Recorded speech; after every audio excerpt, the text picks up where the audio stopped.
Shalom teman-teman Sobat MBC yang sudah hadir hari ini. Kami semua mengucapkan terima kasih banyak sudah ingin bergabung bersama kami. Dan pastinya kami juga mengundang teman-teman yang online hari ini untuk bergabung bersama kami di onsite. Tentunya di Jalan Mantri 1C, Medan. Kiranya Tuhan memberkati.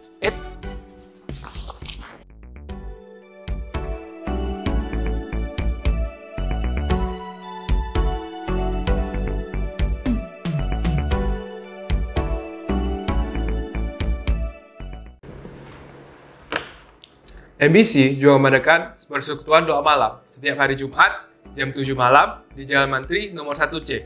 Ditunggu ya kehadirannya.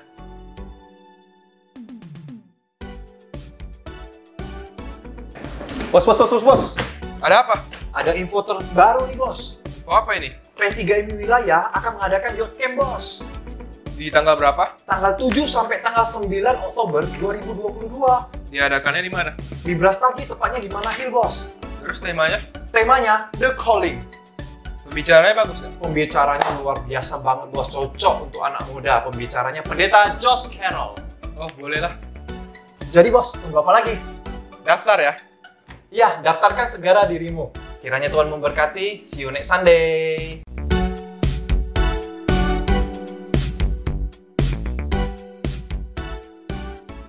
Shalom sobat-sobat MBC yang terkasih di dalam Tuhan. Kita boleh ada pada hari ini, kita masih boleh datang ke dalam hadirat Tuhan. Itu semua karena kasih Tuhan begitu mengasihi kita. Sehingga kita pada hari ini kita masih boleh berkumpul bersama untuk menaikkan segala pujian-pujian kita. Sebelum memulai ibadah pada sore hari ini, marilah kita persiapkan hati kita. Kita datang hadirat Tuhan, kita berdoa. Kami sungguh bersyukur, berterima kasih. Pada sore hari yang indah ini Tuhan, kami masih diberi kesempatan untuk boleh datang kepada Engkau Bapa. Kami masih memberikan kesempatan, kami boleh datang mendengarkan firman-Mu. Berkati kami Bapa yang ada di tempat ini. Berkati kami Tuhan yang mengikuti ibadah dari online Bapa. Tuhan, biar segala pujian, hormat, kemuliaan hanya bagi Engkau Bapa. Kami mau serahkan ibadah kami ini hanya ke dalam tangan-Mu. Di dalam nama Tuhan Yesus Kristus kami berdoa dan bersyukur. Amin. Kita mau menyembah Dia karena Dia Tuhan yang hidup, Tuhan yang benar, yang selalu ada bagi kita. Terima kasih buat kasih setiamu Tuhan. Sore hari ini kami mau datang kepada Engkau. Kami mau menyembah Engkau dengan satu pujian mengantarkan bagi kami. Here I am to worship.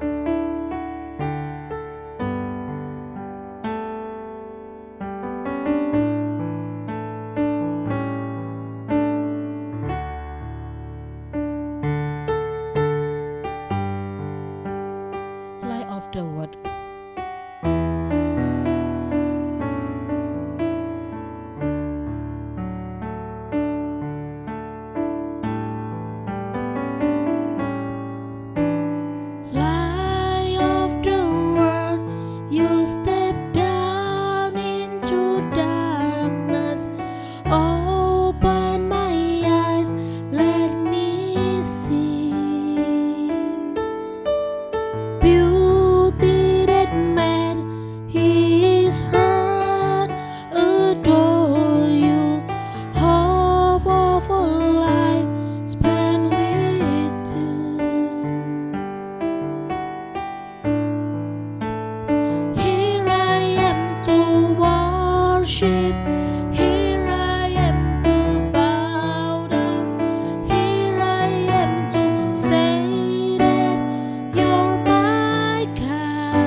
Oh, so highly excited.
menyembah Engkau Tuhan, karena Engkau Allah yang benar, Allah yang besar, Allah yang layak ditinggikan, Allah yang layak dimuliakan. Altogether wonderful to me. Here I am to worship, here I am to bow down, here I am to say that you're my God. You're altogether lovely, altogether worthy, altogether wonderful to me. Kita tahu bahwa Yesus adalah pribadi yang mengenal hati kita. Gak ada yang dapat kita sembunyikan daripadanya. Seluruh hati kita, seluruh kemauan kita, Dia tahu. Mari kita masuk dalam hadirat-Nya, dan Dia menjadikan kita satu pribadi yang serupa dan seturut dengan kehendak-Nya. Terima kasih Bapa. Kami rindu Engkau membawa kami lebih dekat lagi kepada Engkau Bapa. Engkau pribadi yang mengenal hati kami. Seperti rusa yang haus, rindu aliran sungai-Mu.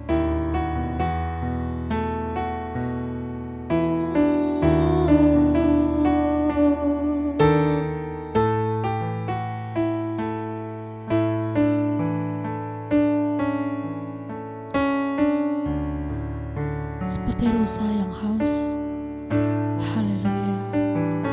Seperti rusa yang haus, rindu aliran sungai-Mu.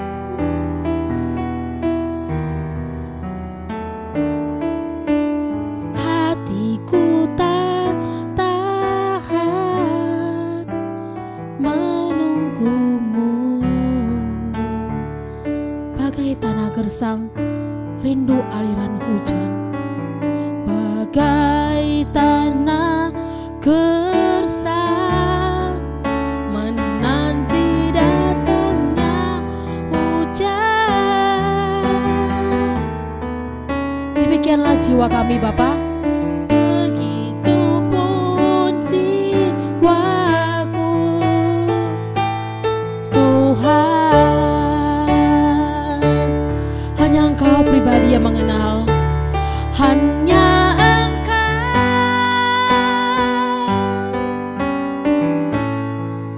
pribadi yang mengenal hatiku. Tiada yang tersembunyi bagimu, seluruh isi hatiku Kau tahu, dan bawaku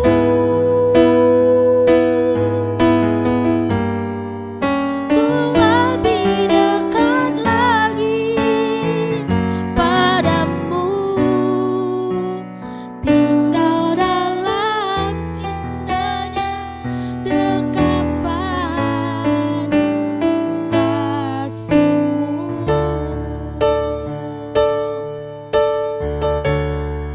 Lagu ini mengatakan bagi kita selalu haus akan Tuhan. Bagaimanapun kita rindu Tuhan ada bersama dengan kita. Seperti rusa yang haus,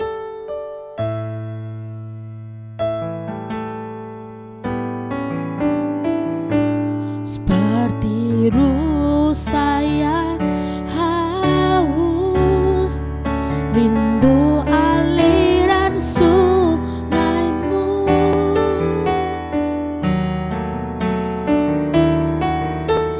Hatiku tak tahan menunggu-Mu.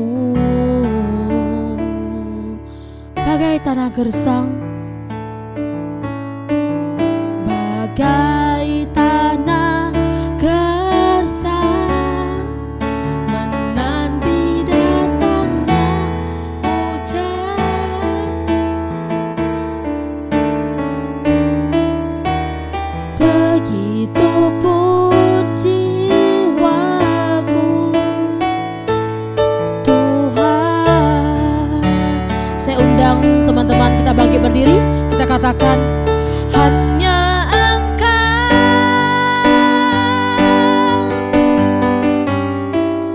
pribadi yang mengenal hatiku.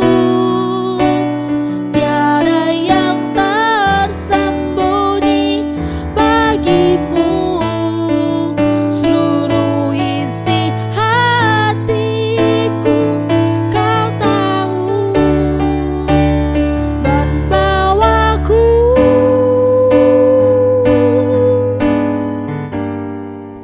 tuh lebih dekat lagi padamu, tinggal dalam indahnya dekapan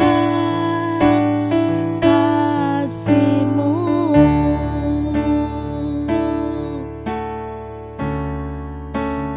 Hanya Engkau Bapa, pribadi yang mengenal hati kami.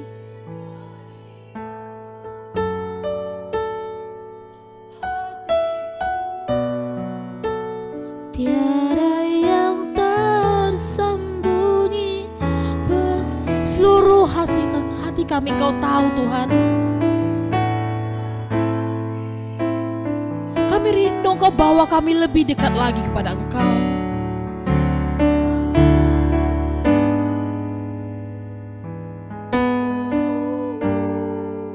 Tuh lebih dekat lagi padamu,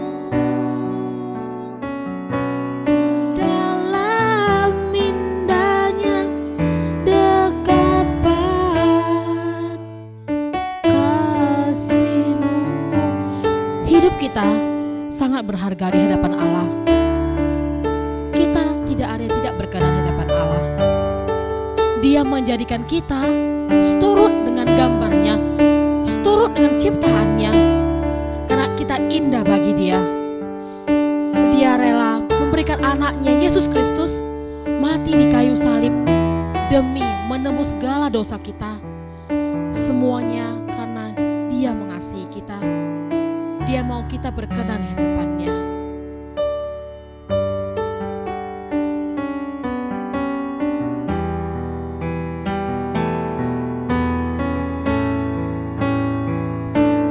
Bulu yang terkulai takkan dipatahkannya, Dia akan jadikan indah, sungguh lebih berharga sumbu yang telah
Dia akan jadikan terang untuk kamu. Sekali lagi dengan setengah suara, bulu yang terkulai. Bulu yang terkulai takkan dipatahkannya. Dia akan jadikan indah, sungguh lebih berharga. Sumbu yang telah pudar takkan dipadamkannya.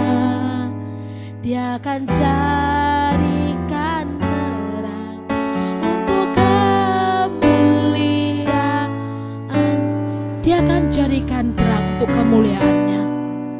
Dia akan jadikan terang untuk kemuliaannya. Dia akan jadikan terang untuk kemuliaannya. Dia akan jadikan terang untuk kemuliaannya. Saya serahkan kepada Contoh Yuda.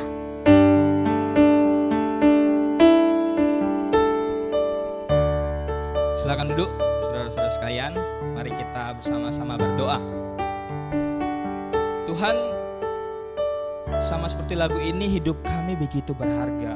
Engkau merelakan segalanya, bahkan nyawamu sendiri bagi kami. Ya Tuhan, hari ini kami mau belajar bahwa di dalam catatan diri kami adalah manusia yang Tuhan ciptakan, sungguh berharga. Tuhan, berkatilah pemberitaan ini. Berkati hambamu, pakai hambamu yang jauh daripada sempurna. Biarlah Tuhan pakai, biarlah mulut bibirnya hanya memberitakan firman Tuhan. In Jesus name, amen. Terima kasih untuk pemusik dan worship leader yang sungguh luar biasa hari ini. Oke teman-teman, shalom. Sapa dulu kiri kanannya, ada orang baru ini. Welcome Siska, Giovanna, sama Yohana. Ya, welcome. Mari kita bersama-sama mendengarkan firman Tuhan. Teman-teman, minggu atau bulan sebelumnya kita membahas tentang seri Never. Hari ini kita membahas tentang ada itu di sudut kiri. Kalau kalian kelihatan itu, kita akan membahas tentang seri 1 bulan ini, Note to Self. Artinya catatan untuk diri. Jadi kita sebulan ini akan belajar tentang self image. Who is me gitu. Who am I ya. Nah, hari ini kita secara khusus subtemanya kita bersama-sama belajar tentang not by accidental. Apa artinya? Bukan karena kebetulan. Bukan karena kebetulan. Teman-teman sekalian, suatu kali ketika saya berulang tahun, padahal di dalam keadaan yang sangat sulit perekonomian, ya, sangat sulit perekonomian. Ketika saya berulang tahun, saya itu harus mentraktir teman-teman saya, teman-teman dekat saya. Karena rules dalam pertemanan kami, siapa yang ulang tahun itu yang traktir, apapun keadaannya gitu ya. Dalam situasi yang sulit ekonomi, bayangkan, dalam situasi yang sulit ekonomi saya sendiri, saya harus mentraktir teman-teman saya dalam ulang tahun saya. Ya, itu rules dalam kami. Nah, tapi dia harus kasih kado juga gitu ya. Nah, tiba saatnya ulang tahun saya harus mentraktir. Saya bawa ke sebuah resto. Orang Perbaungan nih pasti tahu nih, di mana? Tahu? Jov? Sebelah rumah Giovanna ya. Royal Cafe ya. Ya, kami pun ke sana. Mengingat saya yang kere gitu ya, dalam keadaan kere, bulan tua gitu ya. Saya mikir udahlah untuk diriku sendiri hemat lah gitu ya, karena bawa uang pas-pasan gitu. Saya pesan nasi goreng kampung yang paling murah gitu ya, nasi digoreng pakai teri gitu ya. Nasi goreng kampung. Tapi teman-teman saya kadang nggak punya OT ya. Dia pesan ayam penyet, mie goreng, pecel lele gitu ya, apalagi pare bakar. Aku mikir, waduh, gak akan cukup ini gitu ya. Makan-makan kongko seru-seru tanpa melihat itu kok dompet kosong gitu ya.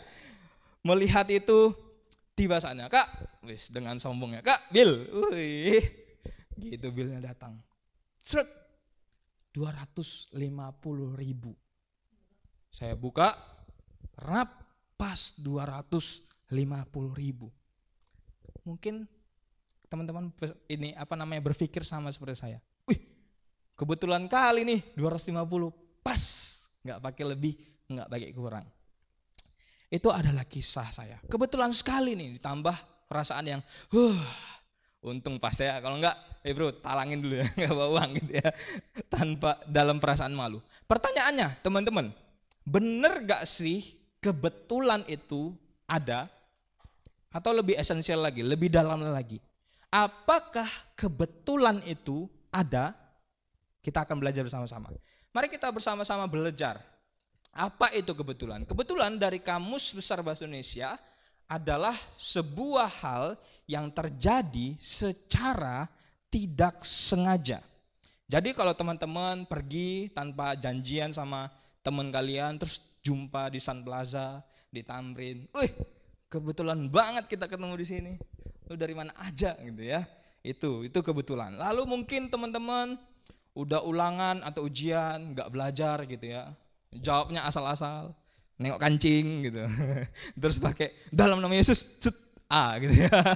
Enggak ya. Kalau misalnya kalian jawab terus tiba-tiba dengan asal-asalan, tiba-tiba waktu ujian itu diberikan kembali, kalian dapat 100. Itu kebetulan banget. Seperti itulah. Enggak disengaja, itulah kebetulan. Itu antara kebetulan atau keberuntungan gitu ya. Yang soal ini jawab asal-asalan. Nah teman-teman, di dalam teori di dunia ini pun ada yang berkata demikian. Ada yang berkata bahwa dunia ini terjadi karena kebetulan. Enggak ada yang menciptakan. Ada teorinya. Teori Big Bang namanya. Jadi planet itu cedar jadi bumi. Jadi planet-planet lain. Ada yang berteori demikian. Pertanyaannya, apakah demikian? Saya punya ilustrasi. Saya punya koin. Punya koin ya. Punya koin. Ada 500 sama gambar bapak-bapak tua sama Garuda. Teman-teman pikirkan di dalam hati dan di dalam pikiran kalian. Pikirkan. Kalau saya lempar, terus saya tangkap, apa yang di atas? Coba pikirkan. Renungkan. Dah? Pikirkan. 500 atau Garuda lah. Begitu ya. Oke, pikirkan. Kita lempar ya. Hup. Oke. Jawaban teman-teman betul. 500. Ada yang benar? Ya kan? Ada yang benar? 500 gitu ya. Nah, teman-teman, dari kisah ini sebenarnya kebetulan itu terjadi karena hal-hal yang kita buat itu enggak kita perhitungkan dengan matang. Saya ulangi ya, kebetulan itu terjadi karena hal yang kita lakukan itu gak kita pikirkan secara matang. Contoh, ketika tadi saya lempar, kalau kita memperhitungkan dengan baik, contoh memperhitungkan berat logamnya berapa, saya ngelempar dengan kekuatan berapa, angin AC berapa gitu ya, baru tenaganya, terus faktor yang lainnya. Kalau kita memperhatikan, ada juga di video di Facebook, di YouTube, ada pebasket 3 point, sama ada ahli fisikawan 3 point, tapi dia ngukur dulu, sama-sama masuk. Nah teman-teman, dari ilustrasi ini, saya menyimpulkan kebetulan itu ternyata terjadi karena hal-hal yang kita tidak hitung dengan baik. Kebetulan hanya menunjukkan ketidaktahuan kita secara matematis dalam suatu hal yang tidak sengaja tiba-tiba tepat terjadi. Tanpa kita mempresaposisikan Tuhan. Jadi Tuhan kita ambil dulu, kita simpan dulu dalam kantong. Ketika kita berbicara dunia itu ada secara kebetulan, kita bisa melihat bahwa kebetulan itu sebenarnya nggak ada artinya. Karena kebetulan itu hanya kita yang nggak bisa memprediksi secara benar, tetapi tepat gitu ya. Karena hanya 2 sisi, kayak koin tadi. Salah satu memegang satu aja udah pasti benar gitu kan, karena kita nggak memprediksi dengan baik. Jadi apakah kata kebetulan itu nggak boleh dipakai? Contoh, Apakah kebetulan itu nggak boleh dipakai contoh? Boleh saja, karena di KBBI pun ada. Tetapi kita bisa melihat bahwa jadi kebetulan itu adalah ekspresi keterkejutan. Surprisingly, kita ketika melihat ada yang bertepatan terjadi. Yang salah kalau kita mengimani kebetulan. Banyak orang yang mengimani kebetulan, teman-teman. Kebetulan, ini pasti gara-gara kebetulan itu kita bisa begini. Nah, ada yang seperti itu. Yang salah ketika kita mengimani kebetulan itu. Kebetulan, teman-teman, hanyalah konsep dalam pikiran kita. Dari status ontologis atau ada filsafat yang mendata satu kata itu ada atau enggak sebenarnya. Kebetulan itu di searching 0 poinnya. Artinya memang kebetulan itu diteliti enggak ada artinya dan enggak ada bentuknya. Bagaimana dunia ini bisa terjadi sedangkan kebetulan itu enggak ada? Kalau orang-orang ateis berkata, enggak ada Tuhan. Bagaimana dia bisa berlogis bahwa dunia itu ada karena kebetulan? Padahal kebetulan itu, kata kebetulan itu enggak ada sama sekali artinya. Kebetulan itu enggak ada. Kalau enggak ada apa-apa di awal, ini ya dengar ya, kalau enggak ada apa-apa di awal, bagaimana sesuatu bisa terjadi? Ngerti? Kalau enggak ada apa-apa di awal, bagaimana selanjutnya bisa terjadi? Enggak mungkin terjadi kan? Makanya enggak logis kalau orang-orang bilang dunia itu terjadi karena kebetulan. Enggak logis. Jadi konsep itu salah, teman-teman sekalian. Maka harus ada sesuatu yang membuat sesuatu itu terjadi. Dan itu adalah Tuhan. It was God. Tuhan yang tidak berawal dan tidak berakhir, yaitu Tuhan semesta alam yang kita kenal dalam nama Yesus. Kalau bukan Tuhan, siapa lagi? Sedangkan kita semua ciptaan, bukan? Jadi teman-teman, dunia ini bukanlah kebetulan, itu poinnya.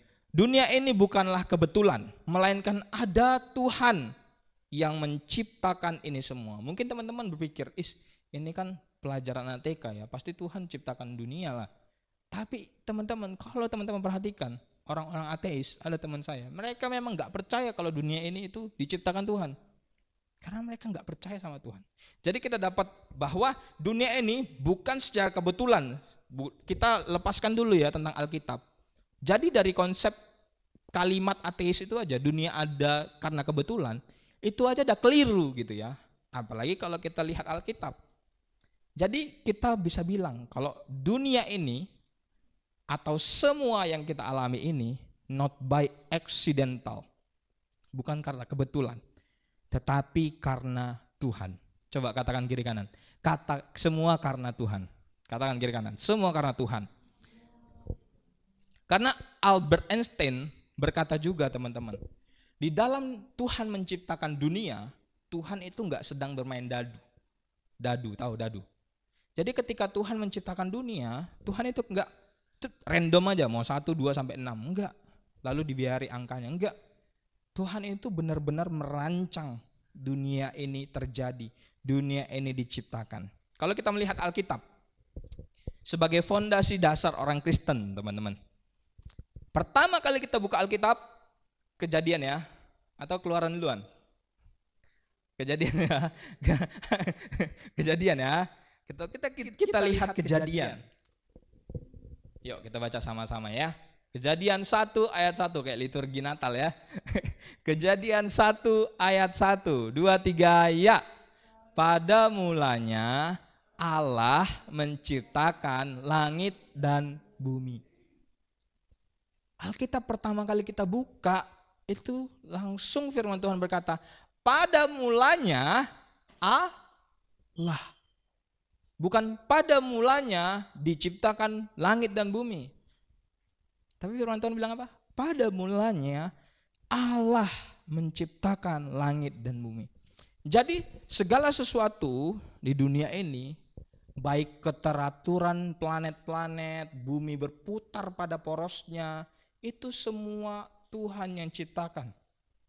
Planet-planet yang tidak bertabrakan, semua Tuhan ciptakan, bahkan semuanya Tuhan rancang. Karena Alkitab juga berkata dalam Yeremia 45 ayat 18, Saya akan bacakan bagi kita semua. Sebab beginilah firman Tuhan yang menciptakan langit. Dialah Allah yang membentuk bumi dan menjadikannya dan yang menegakkannya. Dan ia menciptakannya bukan supaya kosong, tetapi ia membentuknya, menyusun, atau dalam bahasa Inggrisnya establish, untuk didiami. Akulah Tuhan dan tidak ada yang lain. Artinya apa? Tuhan gak menciptakan dunia ini, gue ciptakan bumi, ya udah terserah lu. Gak gitu. Bahkan dikatakan Alkitab, dia membentuknya, menyusun untuk didiami. Jadi diciptakan ada kelanjutannya. Dan akulah Tuhan yang berfirman itu. Dalam penciptaan teman-teman, Tuhan juga berkata, semuanya diciptakan sungguh amat baik. Jadi dunia awal-awal itu dirancang oleh Tuhan sungguh amat baik, dan menurut hikmatnya yang tak terselami itu sungguh sempurna. Pernah bayangkan kisah penciptaan yang pertama, diciptakan manusia duluan, baru binatang. Coba bayangkan kalau Tuhan menciptakan manusia duluan, baru binatang. Ditekan buaya kita guys gitu ya. Nggak ada makanannya kan? Makanya Tuhan berurutan sistematis. Bayangkan lagi kalau Tuhan menciptakan manusia tapi belum menciptakan daratan. Terbang kayak astronot, seperti debu gitu ya. Hey, fly gitu ya. Bayangkan kalau Tuhan benar-benar gak merancang dengan sempurna. Teman-teman, kita harus bisa melihat bahwa segala sesuatu ada not by accidental, bukan karena kebetulan. Karena Allah kita adalah Allah yang sumber hikmat. Dia arsitek agung, dia desainer agung dalam menciptakan dunia ini. Segala sesuatu yang diciptakan sungguh indah, sangat indah dan memuaskan. Kalau kita bayangkan Taman Eden diciptakan, kalau kita imajinasikan, betapa indahnya Taman Eden, teman-teman. Hah? Bukan kuburan ya, bukan. Kalau yang diceritakan di dalam Alkitab, bukan pekuburan ya. Taman Eden yang diceritakan Alkitab. Semua pohon boleh kau makan. Bahkan dikatakan bahwa binatang-binatang itu saling berbicara. Betapa indahnya. Teman-teman, Tuhan kasih kita icip-icip bagaimana sebenarnya keindahan Taman Eden. Tuhan kasih kita icip-icip bagaimana Tuhan menciptakan itu sebenarnya indah dahulunya. Contoh, ketika kita pergi ke Parapat, ke Brastagi, atau teman-teman yang pernah keluar negeri, ke Bandung, contohnya saya pernah ke Bandung. Kalau saya melihat ciptaan Tuhan, kalau cowok-cowok jangan gombali pakai itu ya, engkau ciptaan yang sempurna gitu ya ke ceweknya, bukan jangan ya. Kalau kita melihat, saya pernah camp sama teman-teman saya ke Paropo, gitu bangun rasanya pengen mengucap syukur. Karena indah banget loh. Itu Danau Toba, gunung-gunungnya. Kalau teman-teman pernah ke Lembang, ke Ciwidey, itu indah banget loh. Jadi Tuhan kasih icip-icip bagaimana sebenarnya Tuhan ciptakan dunia itu begitu indah dan memuaskan. Dan firman Tuhan untuk bilang apa selanjutnya? Untuk didiami, untuk kalian para manusia. Tapi seringkali kita yang gak bisa jaga ya kan, ciptaan Tuhan yang indah ini, bukan? Jadi teman-teman, kita dapat satu kesimpulan. Jadi dunia itu ada bukan karena kebetulan, melainkan hikmat Tuhan dengan hikmat yang sempurna yang menciptakan dunia ini dan segala isinya dengan indah.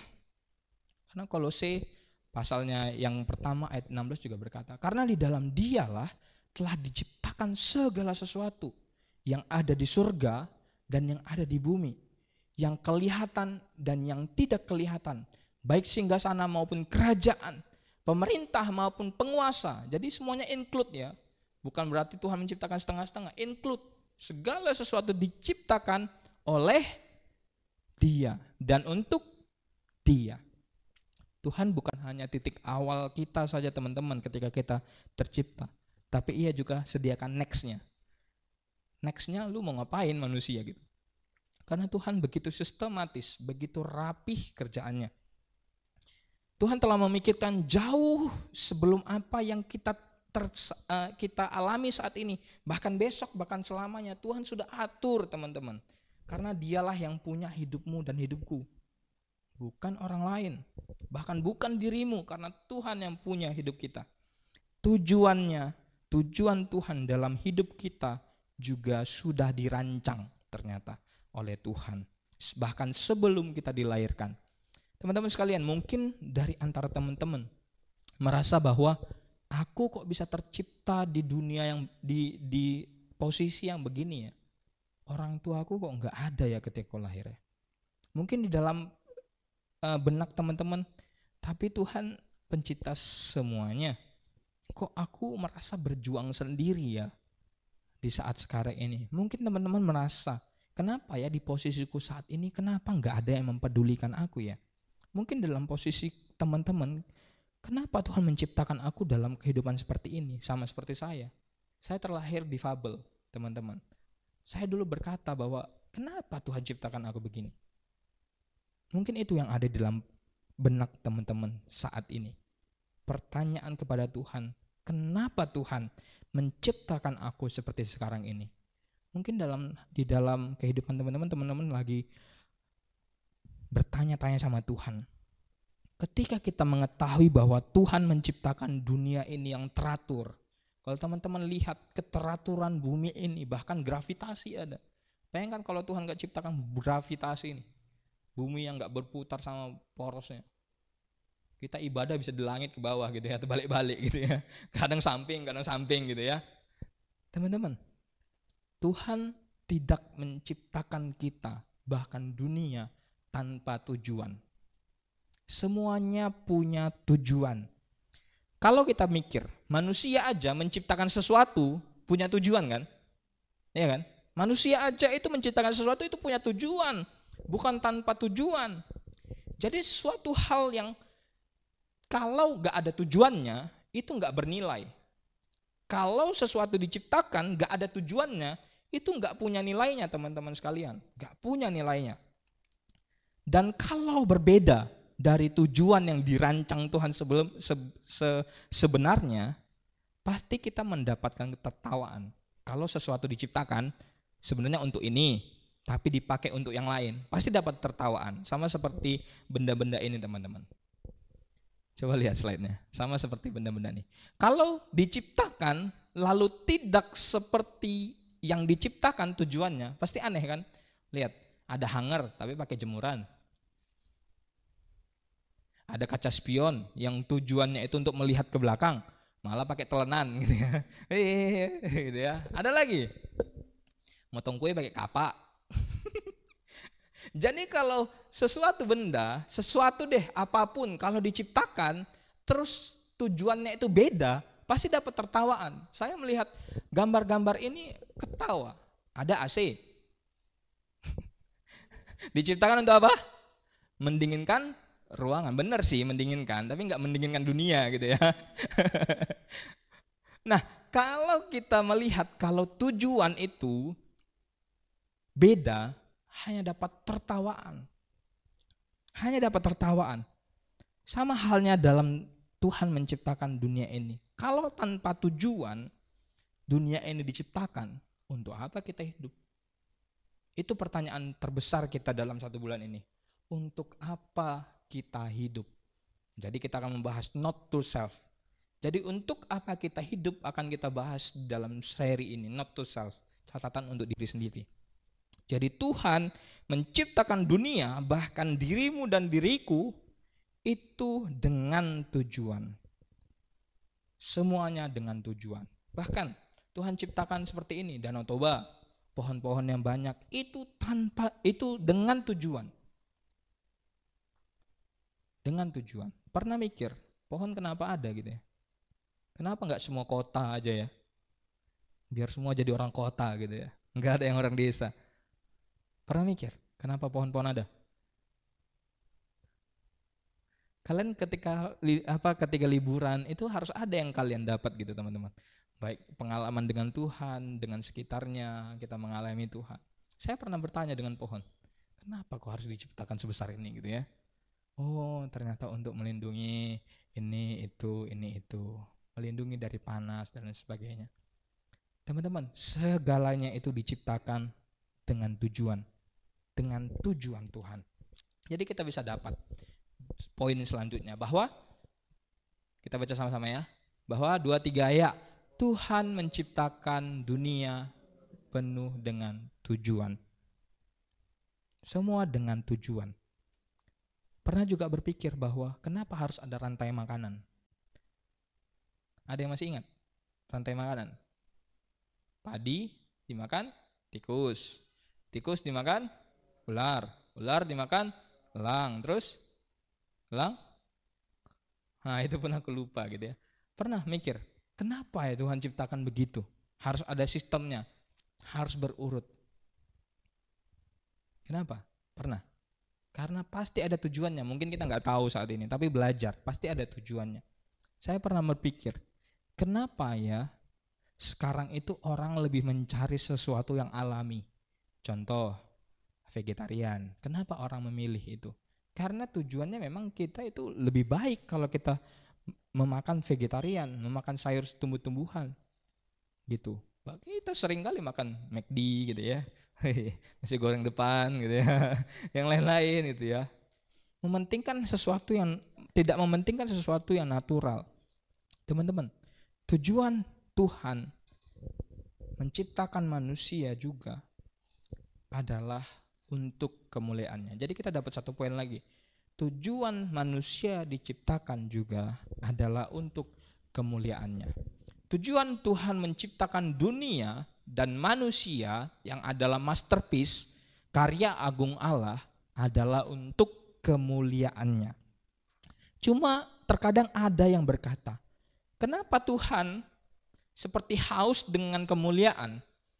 Kenapa Tuhan itu harus dapat kemuliaan dari kita manusia? Jadi tujuan kita untuk kemuliaan Tuhan. Tapi ada yang berkata, kenapa Tuhan kayak ngemis-ngemis kemuliaan sama kita? Ada yang berkata demikian teman-teman. Kalau teman-teman ikuti apologet di YouTube, ada yang berkata demikian. Kenapa Tuhan seperti haus akan kemuliaan dari manusia? Teman-teman, sebenarnya enggak gitu konsepnya, enggak gitu pertanyaannya.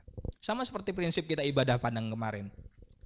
Saya berkata demikian, Tuhan tanpa kita, Tuhan tetap Tuhan. Tapi kita tanpa Tuhan, kita jadi enggak ada apa-apa kan? Kita tanpa Tuhan, kita yang mati. Kita tanpa juru selamat, kita yang mati. Sebenarnya untuk kemuliaanku itu bukan berarti kita harus menyembah Tuhan, bukan. Tapi supaya kita tetap connect sama Tuhan. Karena Tuhan tahu, elu di luar aku, lu mati. Jadi gitu. Konsep kita memuliakan Tuhan adalah supaya kita bergantung sama Tuhan. Karena Tuhan tahu, kalau lu di luar gua, lu mati. Sama seperti ranting, kalau nggak pada batang, mati, dibakar gitu ya. Jadi teman-teman dapat jawabannya ya, prinsipnya ya, supaya kita dekat sama Tuhan, supaya kita connect sama Tuhan, supaya kita berpusat sama Tuhan di tengah-tengah kehidupan yang selalu memisahkan kita dari Tuhan. Sekarang banyak sekali hal-hal yang tanpa kita sadari memisahkan kita sama Tuhan. Banyak hal, banyak situasi dalam dunia ini. Termasuk apa? Gadget kita. Termasuk apa? Mungkin keluarga kita. Apalagi hawa nafsu kita, uang kita. Banyak hal yang bisa memisahkan kita dari Tuhan. Makanya Tuhan bilang untuk kemuliaanku itu supaya engkau tetap connect sama aku. Kalau enggak, lu enggak ada apa-apanya. Dunia diciptakan, termasuk manusia, itu punya tujuan teman-teman. Kita akan membahas dalam minggu depan. Sebenarnya manusia itu diciptakan untuk apa? Lebih dalam lagi. Ada juga Alkitab berkata imago Dei. Manusia itu diciptakan dengan imago Dei. Gambaran Allah. Apa itu kita bahas minggu depan. Jadi hari ini kita bahas tentang dunia diciptakan oleh Tuhan. Bukan dengan kebetulan, tetapi dengan Tuhan, dengan segala hikmatnya dia menciptakan itu. Jadi teman-teman, kesimpulan, dunia diciptakan oleh Tuhan penuh dengan tujuannya, not by accidental. Dunia tercipta bukan tiba-tiba ada seperti teori Big Bang. Planet, jedor, tabrakan, jadi bumi, teratur. Kalau kebetulan itu kan sekali-sekali kan. Ya kan? Ada kebetulan terus-terusan. Datang ke Mall Tamrin, ketemu lu. Datang ke Sun Plaza, lu lagi gitu. Datang kemana lagi, ke Carrefour, lu orang apa setan sih, di mana-mana ada gitu. Gitu ya. Karena kebetulan itu cuma sekali, teman-teman. Nggak ada beberapa kali. Bayangkan kalau misalnya ada dunia terjadi karena kebetulan. Jedar, bumi berputar pada porosnya terus. Ada kebetulan kayak gitu? Ada. Ada kita tetap dalam gravitasi yang ada? Nggak mungkin. Jadi kita dapat ya bahwa segala sesuatu yang ada kita bisa nikmati saat ini Tuhan yang ciptakan, Tuhan yang buat. Mungkin teman-teman juga bertanya, sekalipun kita sekarang berada di pekerjaan yang mungkin gak enak, selalu dibully, salah mulu gitu ya, punya bos salah mulu gitu ya. Percayalah, Tuhan punya tujuan. Sekalipun engkau berada di posisi keluarga yang berantakan, broken home, tidak merasakan kasih orang tua, lihatlah dari peristiwa ini, kisah ini, Tuhan menciptakan kalian dan saya penuh dengan tujuan. Jadi berkatalah kepada Tuhan, Tuhan punya tujuan buatku. Sekalipun kita berada di status, di ekonomi yang rendah, jangan khawatir. Percaya bahwa Tuhan punya tujuan.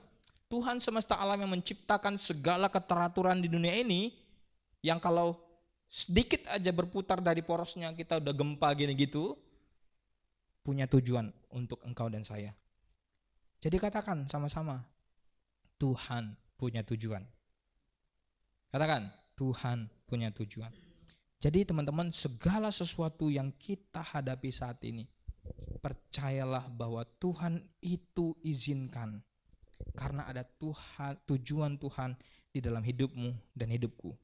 Dan selama proses kita, teman-teman, bersandarlah sama Tuhan.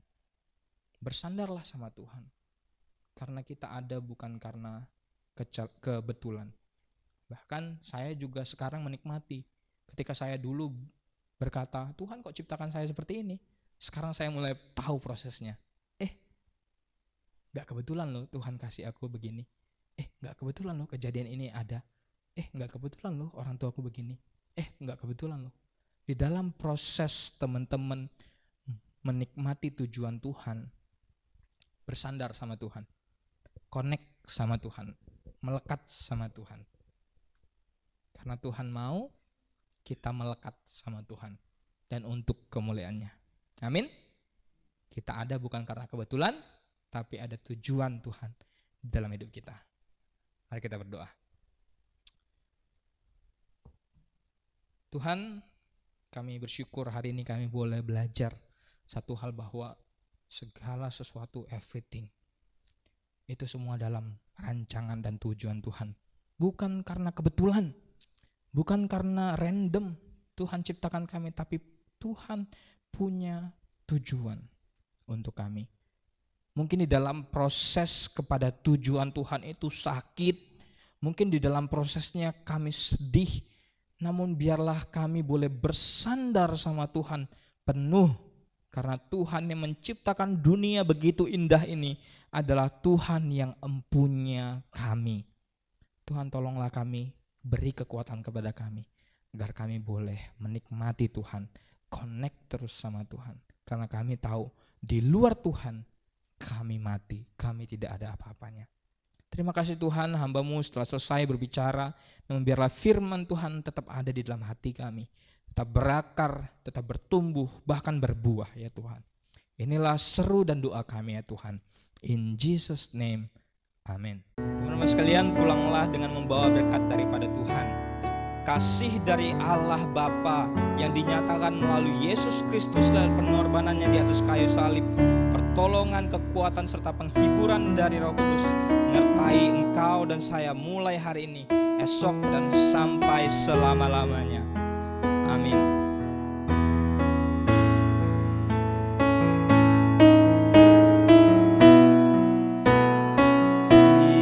Kiranya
Silakan duduk teman-teman, silakan saat teduh.